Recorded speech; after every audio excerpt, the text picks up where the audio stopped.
Talking Clemson football, Pigskin Pete's on the line for us, breaking it down as we look at the offense and the defense. And before we talk about the guys that are moving on to the next level, you did mention the schedule, and there's nothing Clemson can do about the schedule. They scheduled one difficult opponent outside the conference in addition to the South Carolina game. So in regards to, there's not a whole lot of schools out there scheduling mid-tier to upper-tier 2 SEC teams.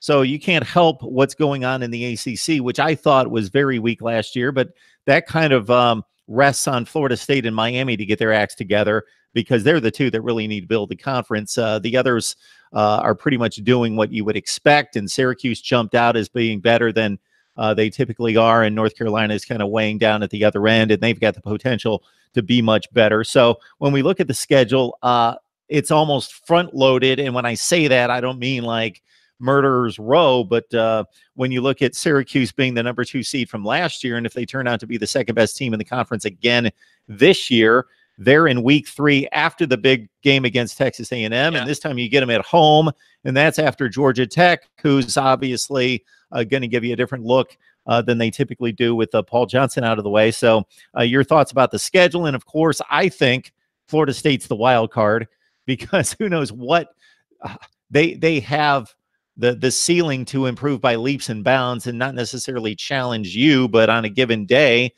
they've got the roster to put a scare into you and start beating these other teams. So I completely agree with you.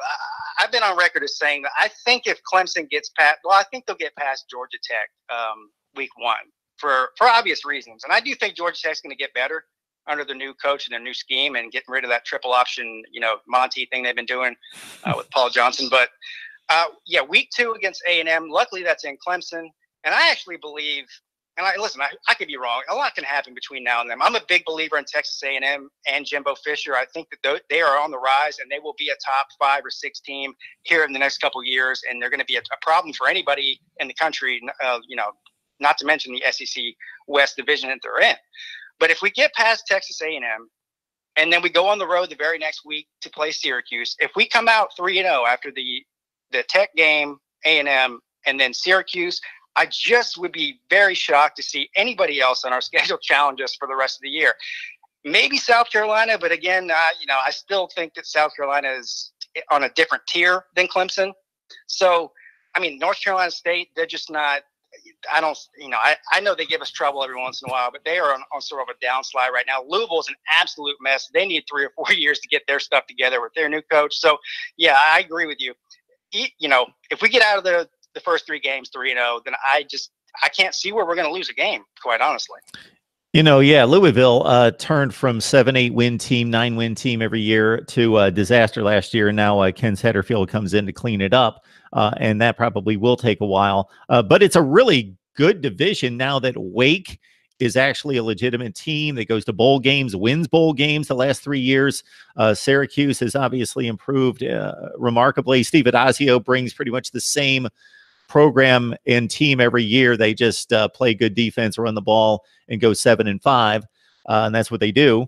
And probably win 3 or 4 in the ACC. And again, I think the entire conference and some credibility there in making it a race hinges on Florida State, and then secondarily on Miami in the other division, because we saw what we got last year in, people, there were, comments made on my channel and discussions about, who can challenge Clemson and does so-and-so, are they a legitimate challenger to the ACC championship? And I point to Pitt last year, and I say raise them as would you consider them to have been a serious challenger for the ACC championship?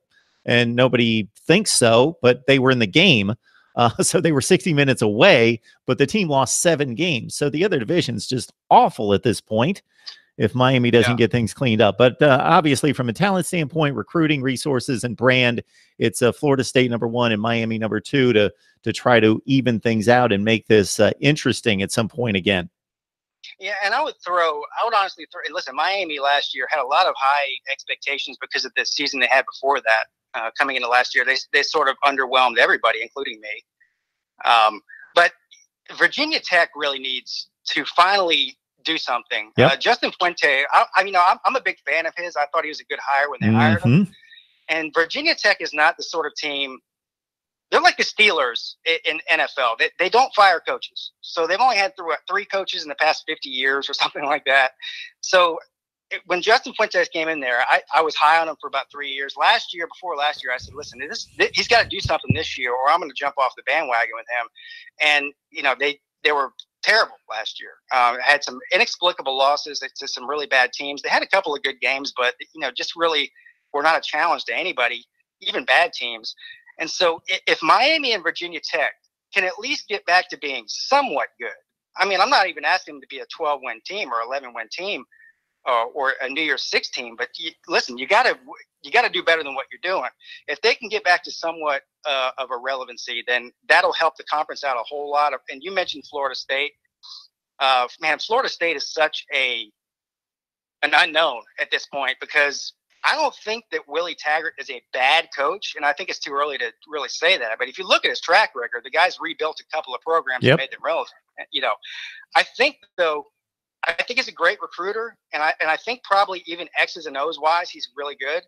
But if you look at just the mental mistakes and the problems they had all throughout the games last year, they were constantly getting penalties for stupid things that were coaching related problems, not player related.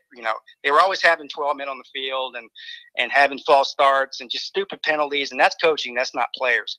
So if he can get the coaching staff, and when I'm talking about the coaching staff, I'm talking about his assistants and everybody to buy in, because Florida State has the talent. There's no doubt they are definitely, like you said, probably the second most talented team in the ACC, right there with Clemson. And so they have no business going 5-7. And the reason I think they're so confusing is because if you told me right now, if we were looking through a crystal ball and you said next year Florida State's going to be 5-7 again, I wouldn't be shocked. If you also told me that Florida State's going to be 10-2 or 9-3, I wouldn't be shocked about that. It all hinges on what they get fixed and what they don't get fixed. And so that's a team that the ACC needs to be good, number one. And number two, I think it's a team that has the ability to be good if they can just get their problems together. All right, Pete, we got to disagree on something here, but I'm in the same category with this stuff. Justin Fuente, I made the same comment a number of times, and the most recent one was last week when asked about Justin Fuente. I said the same thing. I thought that was a great hire. He did the job at Memphis. He comes in, as you well know, gave you guys a very competitive ACC championship game. Like a 45-37 game, won the division, and looked like he was going to have a strong run at Virginia Tech, and they were awful last year. They were okay the year before. Lost to Old Dominion by 2 touchdowns. When you talk about Florida State, exactly. You give me any team in the conference, and I think I can come within 2 games of predicting their record without much thought about it. Florida State, I would probably throw 7-5 on them just because it feels like they're going to be there. They have to be better to some degree, and they just have too much talent to lose that many games. But until they show that they're not going to screw up football games in the last 5 or 10 minutes, or just be completely unprepared like they were for many of their games last year. Really, they only played 2 decent games. They beat Wake Forest by 3 touchdowns, and they squeaked one by BC at home by 1 point. They beat 2 decent teams, and everybody else, they just looked unprepared every week. They just outclassed by teams that had less talent. So it's intriguing to me to see if Willie Taggart can get the teams act together. And he's an offensive guru, and their offense was completely out of sync the entire schedule. Yeah, and if you don't get that offensive line fixed, you're not doing anything. And that extends back before Taggart got there. The last couple of seasons that Jimbo was there, the offensive line was terrible. But I agree with you. I just, there's no excuse for especially being the schedule they have outside of Clemson.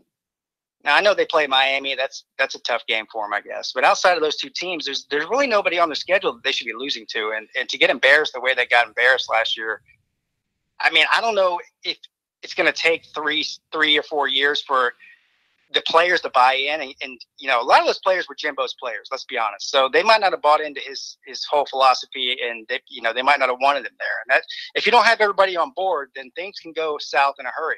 But I'm not sure that the Florida State fans or the boosters will allow 3 or 4 years of that to go on before they can wait for a turnaround.